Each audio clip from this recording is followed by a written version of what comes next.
Honorable Governor of Jammu and Kashmir, Shri N.N. Bora ji, Honorable Chief Minister of Jammu and Kashmir, Shri Umar Abdullah ji, my senior cabinet colleagues, Dr. Farooq Abdullah Sahib and Dr. Jaipal Reddy, Minister of Science and Technology, General President of this Congress, Dr. Sopti ji, Secretary, Department of Science and Technology, Dr. Ramasamy ji, Vice Chancellor, Jammu University, Professor Ishar, other dignitaries, Nobel laureates, distinguished guests, ladies and gentlemen. I am delighted to be part of the very first Indian Science Congress session to be held in the state of Jammu and Kashmir. I thank the General President of the Indian Science Congress Association, Professor Sopti, for this initiative to bring this premier congregation of scientists for the first time to this state of Jammu and Kashmir. Their presence here is a vindication of our commitment to achieving inclusive and balanced development of our nation. Friends, although not a scientist myself, I have always been deeply aware of the importance of science and its role in the development of our nation. I belong to a generation which drew its inspiration from the life and work of Jawaharlal Nehru, our first Prime Minister, who asked at the dawn of independence, and I quote, "Who indeed could afford to ignore science today? At every turn, we have to seek its aid. The future belongs to science," unquote. This, ladies and gentlemen, is the 10th time that I have had the privilege to address the inaugural address at the Indian Science Congress. I do believe that over these 10 years, science has grown in strength in our country. Together with the scientific community represented here today, our government has worked hard to promote the use of science and technology as a key driver of development. As Pandit ji might have put it, we have redeemed our pledge, not in full, but very substantially. The 2013 Science, Technology and Innovation Policy reflects our ambitions and outlines our broad approach. We have strengthened the research and academic base of our country as a critical foundation to achieve these goals. We have also taken a number of measures to make a career in science more attractive. We have worked to create a synergy of academia and research and industry, industry and economy, and economy with the well-being of our people. All this has made our progress in science in the last 10 years very substantial.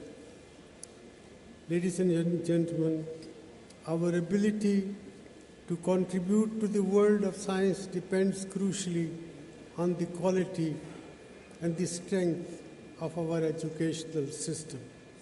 Science education in our country requires much more attention than it has received thus far.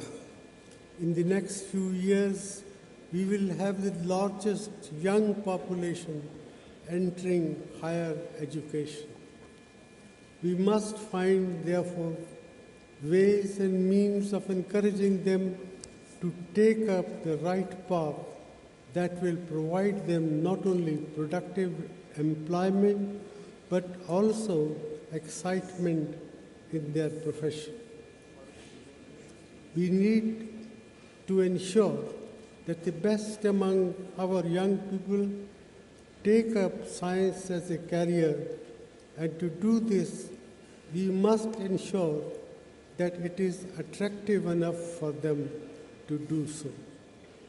This would require greater support for education, both at school and university level.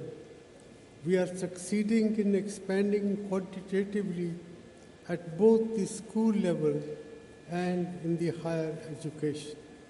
The gross enrollment ratio in higher education has more than doubled in 10 years and now stands at 19%. However, we must recognize that the quality of education being imparted needs much more attention.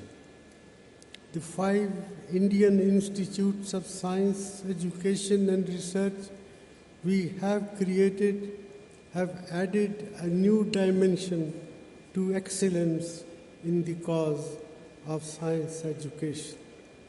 We've also established 8 new Indian Institutes of Technology and converted an existing institution into an IIT. Access to education in these high-caliber institutions has more than tripled in 10 short years.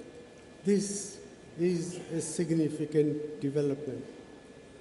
I'm also very happy to say that there is evidence of rejuvenation of research in Indian universities.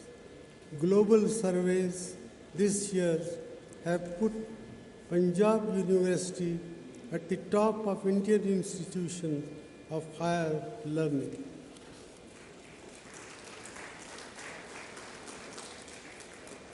Government departments like Space, Atomic Energy, and the Council of Scientific and Industrial Research have taken important steps forward to establish academies and build backward linkages with our universities in the last 10 years, thus enabling cross-fertilization of ideas. Ladies and gentlemen, to do science, someone must pay for it. We must increase our annual expenditure on science and technology to at least 2% of our GDP. This has to come both from government and industry. In countries such as South Korea, where a high percentage of the GDP goes to science, the contribution of Korean industry is indeed very significant. I am happy to say that our Department of Biotechnology has activated private-public partnerships in research and development in biotechnology. I appeal to the corporate sector to join hands with the government in realizing the goals that we have set for our nation. A few years ago, at the Science Congress in Visakhapatnam, I announced a new scheme to attract talent into science studies and research. This scheme, known as Inspire, has today emerged as one of our government's most highly acclaimed and recognized programs. It has rewarded more than 1 million children and generated over 400 patent-grade innovations from our young Indians.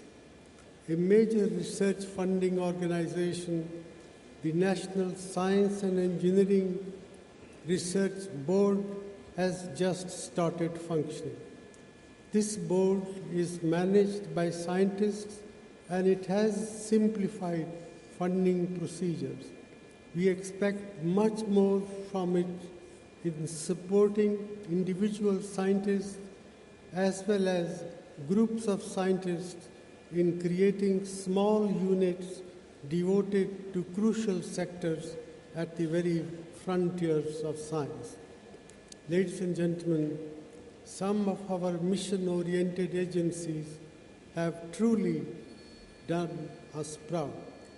This was evident most recently when our geostationary launch vehicle, powered by an indigenous cryogenic engine, soared majestically into space a month ago. I congratulate our scientists in ISRO for having mastered the technology of liquid hydrogen rocket engines. The launches of our Moon and Mars missions are testimony to the giant strides we are now making in space, for which our space scientists deserve genuine credit. India currently occupies an enviable position in the field of atomic energy and high-energy physics.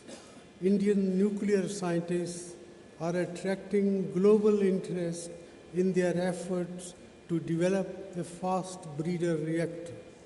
I expect the prototype under construction in Kalpakkam to be completed this year.